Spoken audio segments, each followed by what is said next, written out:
na tesem na koya papa tokisa bayaki na Jano Kabuya Jean-Luc Mokoko alobaki lokote Jean-Jacques Nkela ayebi Armando Zudi na José Mayala balobi eza ya Nzambe.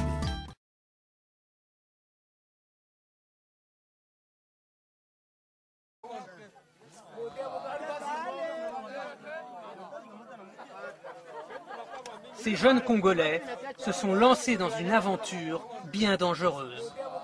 Ils sont au nombre de 50 et se sont emparés d'un arsenal abandonné par des soldats loyalistes en déroute.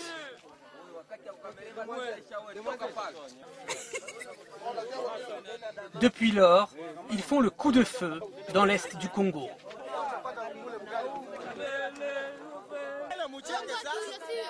Les plus jeunes ont à peine 9 ans. Ils disent qu'ils comptent tuer les rebelles Tutsis de Laurent Nkunda. Du moins, c'est le mot d'ordre que les grands, leurs chefs, leur soufflent à l'oreille.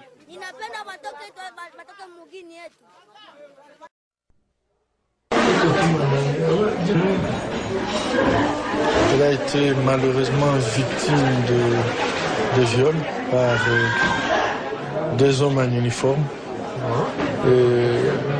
Elle a eu des plaies infectées. Pour le moment, elle fait une septicémie.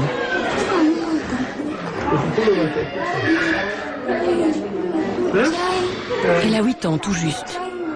Et comme 40 000 autres femmes, elle a déjà vécu l'atroce.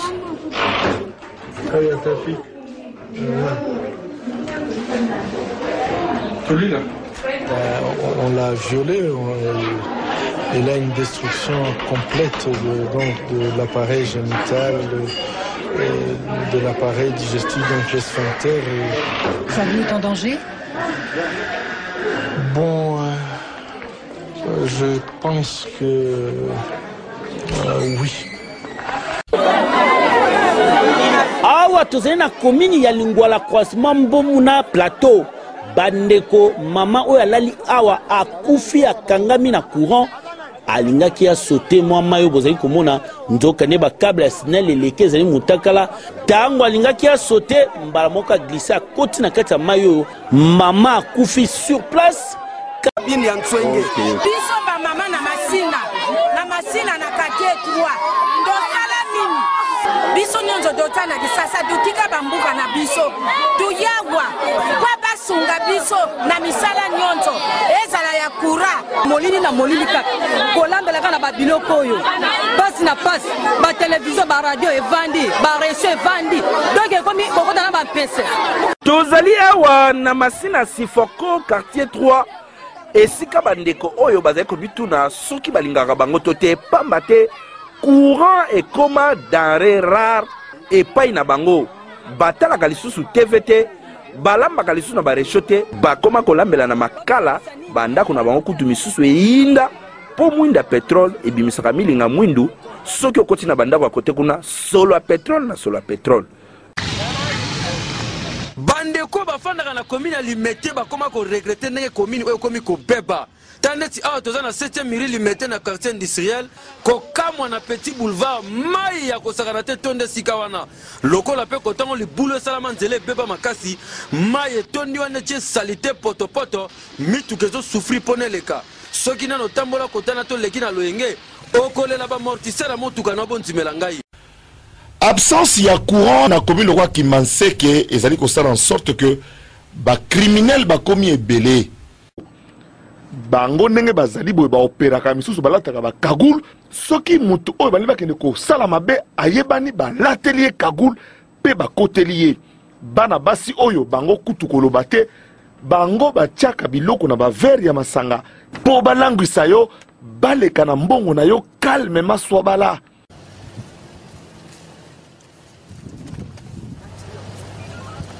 Depuis le début de l'année, l'armée congolaise est en opération dans la région du Sud Kivu.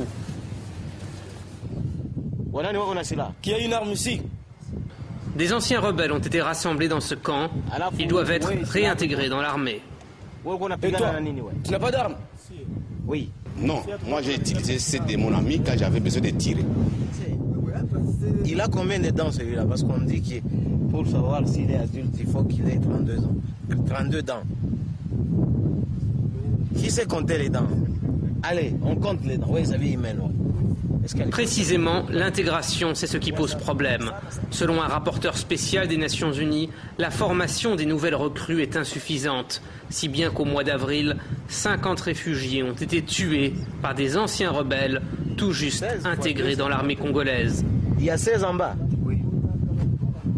21 ans. Awa tozali na cité Salongo na commune ya Lemba.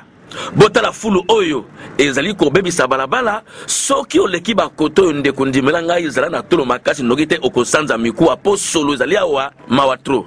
Botala kutu ndeko oyo ya Congo ayei lisusu kobwaka matiti likolo ya oyo ezali kulumba solo déjà. Population ya cité Salongo baleli. Awa toza na kati ya commune Matete na quartier Baboma na quartier Mutoto bandeko bondimelanga salite moko comme siko yo fo bolukela yango kombo tala mai potopoto ngungi moko zobima wa pardon to yebite soto lo banini bakanivo ya koto eza boucher ezo senga fo salongo moko sala makoto papa bukumesa Mateto za wapi place auto compagnie de dozane langa mais place ngo donc mai ezo tonara ba jeune koto to na bula o sala mais ba outillage ezate ba konzi ba le kana med fo ba mo na place au donc ma auto donc place au venant match za mabe Mula betaki butu mobimba ya lelo isali ba dega ndenge na ndenge kasi biso ngala facile to constater que batu ebele bakufi na se ya mbula suite ya ba raccordement ya mabe ya ba courant. Awa na quartier de ya commune ya Masina ba direction locale Bitula direction ya se ya pont pe ba rue Feshi Malembe pe dispensaire e bebi na ndenge ya grave bande ko babolingo mwana mobali oyo soko kutani na ye mikufela libela avasimba yo kombo na gouverneur Kibomango alias Kibwe fondateur ya Ekiri Bolafa bango ne basemaka terreur na kati ya commune ya Ngaba Lemba na Limete yoka makelele zo beta lokola masasi ezali ne cabine ya courant ezali kopela moto awa tozali na Masina sans fil na avenue Maréchal tout près ya société à la police bandeko ba comprena te makelele ya kosakana te babima libanda batala boye nzoka cabine ezali kopela moto kusiku ya kosakana te transformateur ezali kozika population nyonso babimi libanda na somo na kobanga ekati courant parti wana nyonso. La question que je me pose, quand on tire dans le vagin, quand on met les couteaux dans le vagin, quand on met de bambou dans le vagin, c'est pour quel but? Et surtout lorsqu'on exige à ce que la famille assiste à des choses comme ça. Je pense que, bon ben, il faudrait que quelqu'un, peut-être un sociologue qui peut mieux comprendre, puisse moi me faire comprendre, mais j'aimerais que quelqu'un m'explique pourquoi. Je n'ai pas de réponse. Les actes de barbarie commis récemment dans la capitale du Sud Kivu ont été commis par la rébellion du général Nkunda, clairement soutenue par le Rwanda voisin. Plus de 120 viols recensés en 2 semaines. L'armée régulière congolaise a défait les mutins, mais les habitants de la ville vivent dans la hantise d'une nouvelle guerre et craignent les rêves d'expansion de leurs petits mais puissants voisins. Balabalo bozali komona babenga kango 7e rue Lumete place commerciale batu ndenge na ndenge balekaka balabala oyo bakondi surtout soko lingo kende chango surtout soko uti chango to uti ville to uti wapi nzela oyo et désengorgeaka boulevard Lumumba kasi botala eta oyo balabala ekomi nango ekosala bino pasi pe mawa awa tozali nanu na bambula te mais botala ndenge mabulu embouteillage koto ebandaka na 15h ti ba 20h bato basufaka soko ozali na mutuka okokangama awa okokende musala na retard pe okozonga ndaku na retard nzela oyo bozomona ebandi na rond-point Ngaba ekei kobima ti na mission ya Kimwenza ezali nzela moko ya raccourci oyo epermettraka population babimaka kote ya Kimwenza Kimbondo nyonso batambola tranquillement.